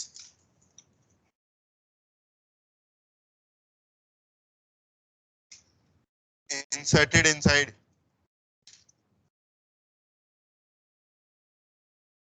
माइक्रो सिरिंज। इसी इंजेक्शन को ही बोल रहे हैं micro syringe with micro needle. ऐसा सिरिंज है जिसके पास माइक्रो नीडल है।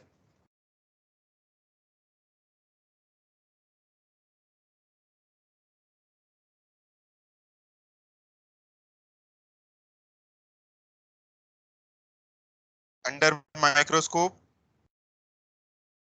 डीएनए इज डायरेक्टली इंजेक्टेड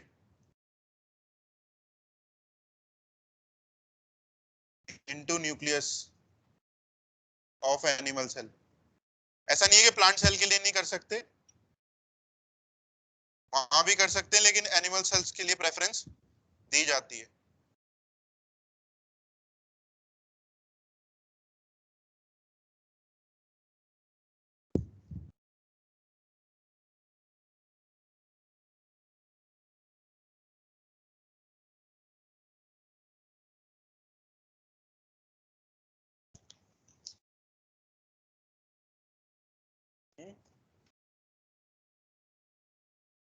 निकालना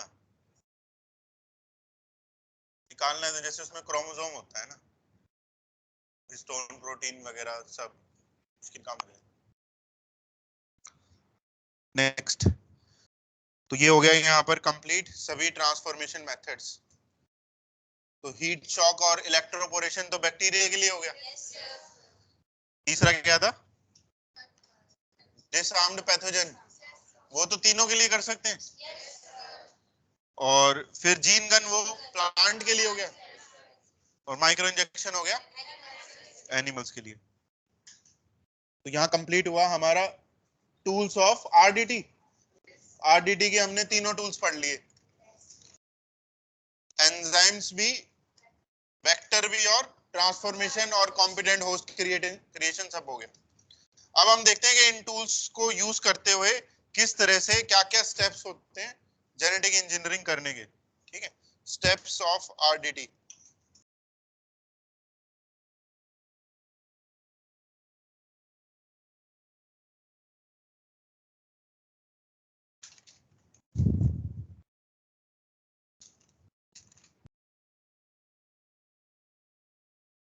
सबसे पहला स्टेप है isolation of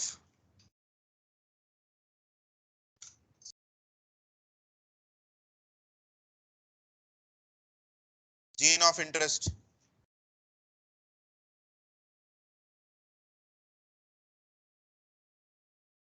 gene of interest को आप डिजायर्ड जीन भी बोल सकते हो, जो जीन आपको चाहिए। आप इसे फॉरेन जीन भी बोल सकते हो। फॉरेन जीन हम किसके लिए बोलेंगे? जिस सेल में हम ये जीन इंसर्ट करेंगे उस सेल के लिए जीन क्या हो जाएगा? Foreign gene. उस सेल के लिए इसे हम एलियन जीन भी बोल सकते हैं। एलियन मतलब तो जो बाहर से आया हुआ। इसे काइमेरिक डीएनए भी बोल देते हैं। ये सब अलग अलग आपको किसी ना किसी क्वेश्चन में मिल जाएंगी टर्म्स, सारी मैंने बता दी। काइमेरिक डीएनए का मतलब क्या होता है? काइमेरा का मीनिंग किसी को पता है? काइमेरा एक फिश थी, उसका भी मतलब रिलेशन उसी से। काइमेरा जो है एक हाइपोथेटिकल एनिमल कह लो या ऑर्गेनिज्म है, ऐसा एनिमल के जिसका जो फेस और एब्डोमेन या चेस्ट रीजन वो तो इंसान जैसा होता है, लेकिन जो पीछे का हिस्सा है उसका वो हॉर्स जैसा होता है, पीछे उसके पूंछ भी होती है। आया समझ में? तो उसके हाथ नहीं होते, उसके घोड़े की तरह 4 लेग्स होती है उसकी, लेकिन आगे का पोर्शन उसका ह्यूमन जैसा होता है, तो बातचीत भी कर लेता है वो। पढ़े देखा तूने हैरी पॉटर?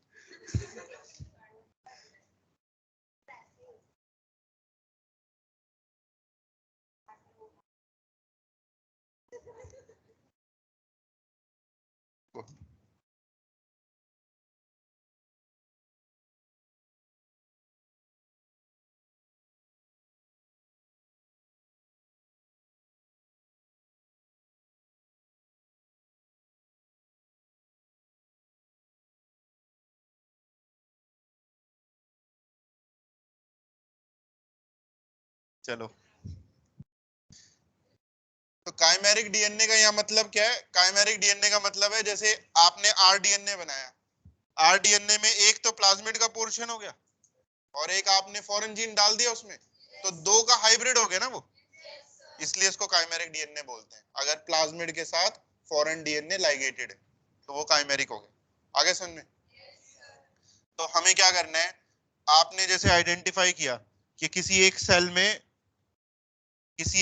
में वो जीन प्रेजेंट है जो आप दूसरे सेल में डालना चाहते हो। जैसे बोयर और स्टैनली कोहन के एक्सपेरिमेंट में उन्होंने टेट आर जीन को आइडेंटिफाई किया था। कौन से बैक्टीरिया में था? सैल्मोनेला में, सैल्मोनेला टाइफी में। वहां से उन्होंने टेट आर जीन बाहर निकाला और ई कोलाई में ट्रांसफर किया। पहले तो हमें जीन को आइसोलेट करना पड़ेगा ना, कैसे आइसोलेट करेंगे वो अभी हम पढ़ रहे हैं। ठीक है, आइसोलेशन ऑफ जीन। तो उसके लिए हम क्या करेंगे, जिस भी सेल के अंदर वो जीन पाया जाता है उसको आप सेल को टेस्ट ट्यूब में ग्रो कराओ। एक टेस्ट ट्यूब लिया आपने, उसमें एक लिक्विड मीडियम डाल दिया और उसमें सेल्स भी ग्रो हो रहे हैं, सेल्स फ्रॉम विच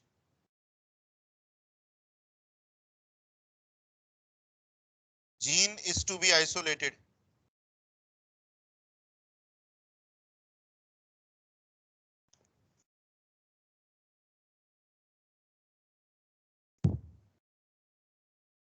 वो सेल ग्रो करा रहे हो आप जिससे जीन बाहर निकालना है। तो डीएनए को बाहर निकालने के लिए आपको सेल की सरफेस को, वॉल को सब रप्चर करना पड़ेगा। सेल वॉल को ब्रेक डाउन करने वाले एंजाइम होते हैं लाइसिंग एंजाइम्स, पढ़े थे स्टार्टिंग में। तो डिपेंड करेगा कि सेल कौन सा यूज आप कर रहे हो। जैसे मान लो फंगस से बाहर निकालना है हमें जीन, तो लाइसिंग एंजाइम होगा काइटिनेज। इसके अलावा सेल में प्रोटीन होते हैं, मेम्ब्रेन में भी प्रोटीन होते हैं, उनको ब्रेक डाउन करने के लिए प्रोटीएज। सेल के अंदर आरएनए भी होता है, उसको ब्रेक डाउन करने के लिए आरएनएज। तो क्या होगा कि जितने भी बिगर मॉलिक्यूल्स थे वो सब खत्म हो जाएंगे या डाइजेस्ट हो जाएंगे, डीएनए बच जाएगा। उसी डीएनए को हमें प्यूरिफाई करना है। तो आपने क्या किया, टेस्ट ट्यूब में सेल्स डाल दिए, जिस सेल से डीएनए निकालना है, और ये सारे एंजाइम टेस्ट ट्यूब के अंदर ही डाल दिए और इस टेस्ट ट्यूब को छोड़ दिया कुछ देर के लिए एक स्पेसिफिक टेम्परेचर और पीएच की कंडीशन पे, ताकि ये एंजाइम उस टाइम पर क्या करें, अपना काम कर दें। Sales are incubated. इंक्यूबेटेड का मतलब होता है उसे प्लेस करना एक स्पेसिफिक टेम्परेचर और पीएच पे, प्लेस्ड एट स्पेसिफिक पीएच या टेम्परेचर। तो क्या होगा, इस टाइम तक सेल्स ब्रेक डाउन हो जाएंगे, ये एंजाइम्स ही ब्रेक डाउन कर देंगे सेल को, उसके बायोमोलिक्यूल्स को भी ब्रेक डाउन कर देंगे, बचेगा उसमें जैसे डीएनए और सेल का वेस्ट मिक्सचर में। उस मिक्सचर को हम क्या करेंगे, सेंट्रीफ्यूज करेंगे। सेंट्रीफ्यूज करना होता है उसको हाई स्पीड पे रिवॉल्व कराना। ठीक है, mixture is then centrifuge, high speed पे उसको रिवॉल्व करा देंगे। मशीन होती है लैब में, सेंट्रीफ्यूगेशन ही बोलते हैं उसे।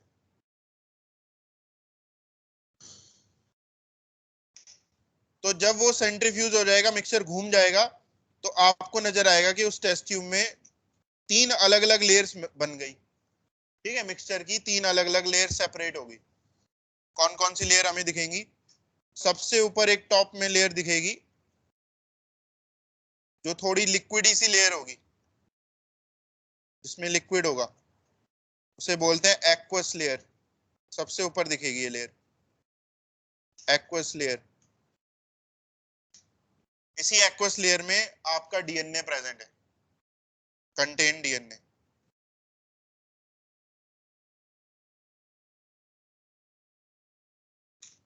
सेकेंड लेयर आपको नजर आएगी, एक छोटी सी लेयर नजर आएगी, सेकेंड लेयर। इस लेयर में जो डैमेज्ड प्रोटीन है वो यहां पर होंगे, प्रोटीन लेयर। जो डैमेज्ड या ब्रेक डाउन हुए प्रोटीन है सेल के, वो यहां पर प्रेजेंट होंगे।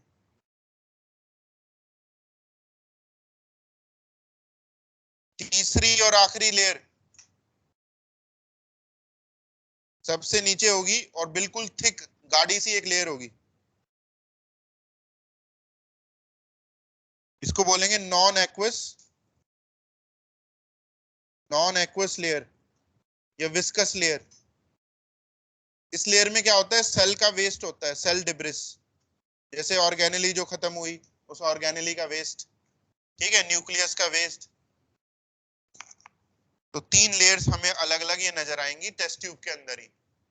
हमारे लिए कौन सी काम वाली, हमारी काम की कौन सी लेयर है? फर्स्ट लेयर काम की हमारी, बाकी में तो सारा वेस्ट ही है। तो और फर्स्ट लेयर कैसा है? लिक्विड है। तो क्या करेंगे, एक इंजेक्शन डालेंगे उसमें और इस लिक्विड को सक आउट कर लेंगे और उसी में डीएनए भी आ जाएगा। और उसको एक फ्रेश नई टेस्ट ट्यूब में डालेंगे और उसमें हम चिल्ड इथेनॉल डाल देंगे, तो डीएनए क्या हो जाएगा? प्रेसिपिटेट हो जाएगा। स्टेप को कहते हैं spooling.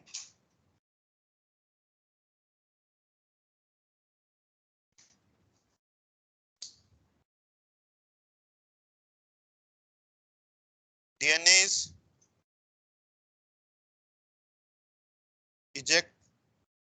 eject out along with aqueous layer। Aqueous layer के अलोंग ही उस डीएनए को हम बाहर निकाल लेंगे इंजेक्शन में। इसी स्टेप को स्पूलिंग कहते हैं। DNA is placed in chilled ethanol, जिससे उसका क्या बन जाएगा? प्रेसिपिटेट। और डीएनए नीचे बैठ जाएगा सारा, टू प्रेसिपिटेट इट। उससे डीएनए आपका फिल्टर हो गया।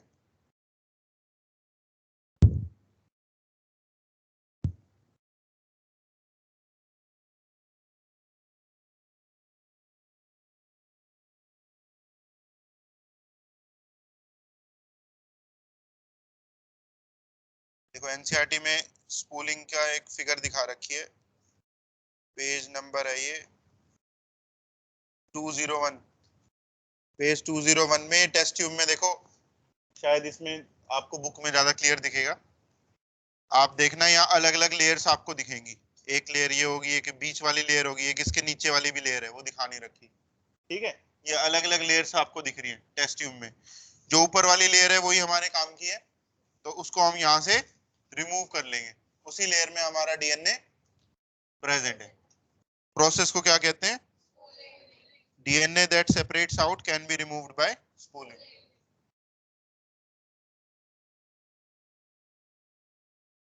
तो ये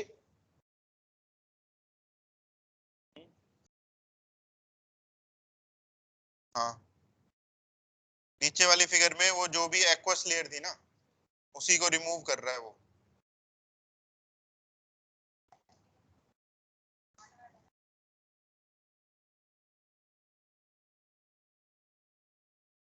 उसमें आपके स्टेप्स अलग होंगे, उसमें डिटर्जेंट का यूज किया गया होगा, वो अलग होता है। जो मैं पढ़ा रहा हूँ इसमें अलग है। सेंट्रीफ्यूज वगैरह कुछ किया था? नहीं किया था। जब सेंट्रीफ्यूज करोगे तब ऐसी लेयर्स मिलेंगी। उसमें डिटर्जेंट्स में नेचुरली बहुत सारे एंजाइम होते हैं पहले से। डिटर्जेंट में जैसे लाइपेज, प्रोटीएज, ये सब डले होते हैं। सेंट्रीफ्यूज करोगे उसे अच्छे से तो ऐसी 3 लेयर्स मिलेंगी।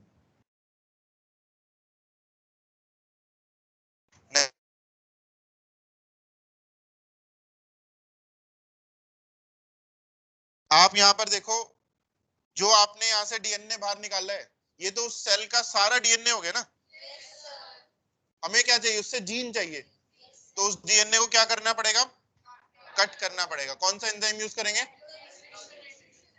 इसी में आगे लिखो, using specific restriction enzyme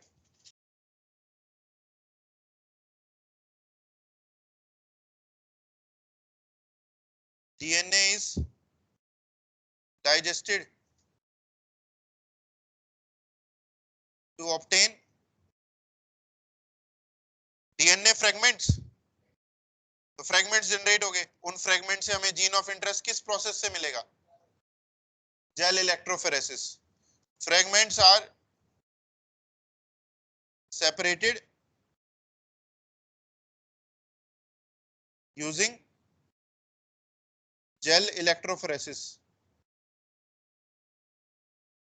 fragments are separated using gel electrophoresis to obtain gene of interest, जिससे आपका जीन ऑफ इंटरेस्ट मिल जाएगा।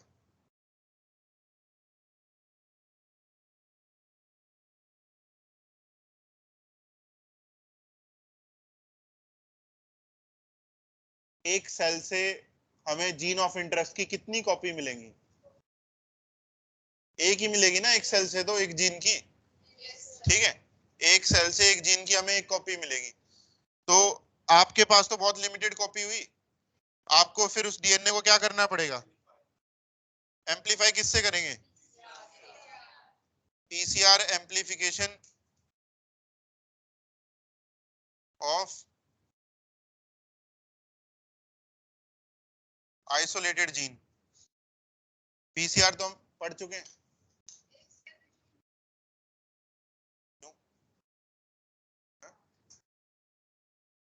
जैसे वो तो अलग अलग एलील्स होते हैं ना।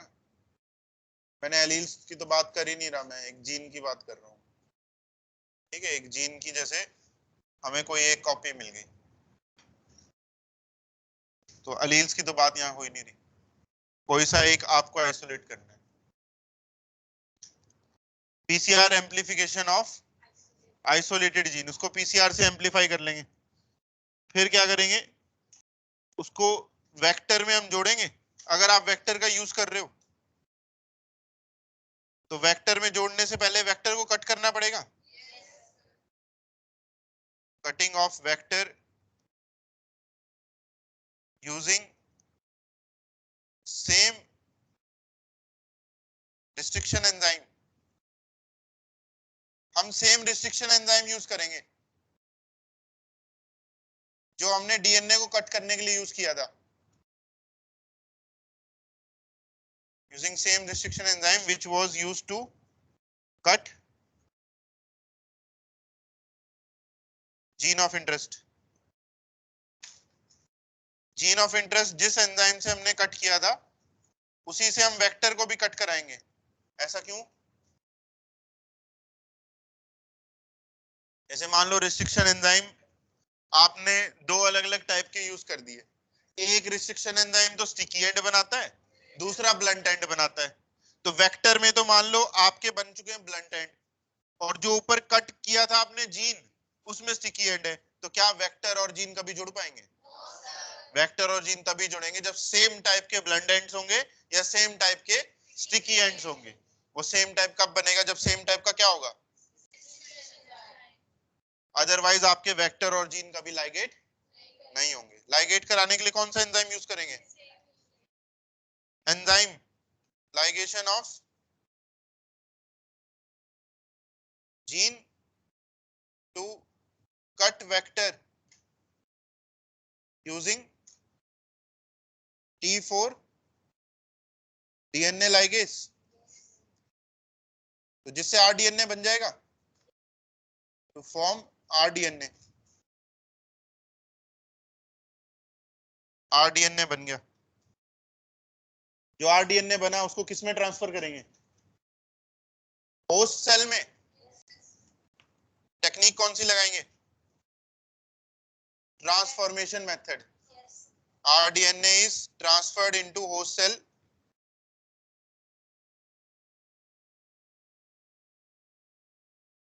cell using transformation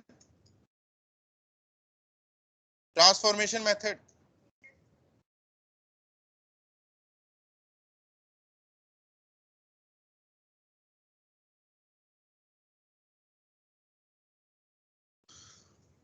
तो कोई सा भी एक ट्रांसफॉर्मेशन मेथड यूज करके हम rDNA को ट्रांसफर कर देंगे, ठीक है। अब किसी सेल में तो rDNA चला जाएगा और किसी सेल में नहीं जाएगा। जिसमें कुछ नहीं गया वो नॉन ट्रांसफॉर्मेंट है। जिसमें केवल प्लाज्मिड चला गया वो क्या है? Non recombinant. और जिसमें हमारा rDNA चला गया वो रिकॉम्बिनेंट है। उस रिकॉम्बिनेंट की सिलेक्शन करेंगे। Selection of recombinant host cell. अब रिकॉम्बिनेंट करने के मेथड हम पढ़ चुके हैं। एक रेप्लिका प्लेटिंग था और एक वो ब्लू और व्हाइट कॉलोनी मेथड था। तो जो रिकॉम्बिनेंट होस्ट सेल आपने सेलेक्ट किया, ये वो सेल हो गया जो आपने मॉडिफाई कर दिया। यहाँ कंप्लीट हो गया हमारा फर्स्ट टॉपिक चैप्टर का, जेनेटिक इंजीनियरिंग, ठीक है।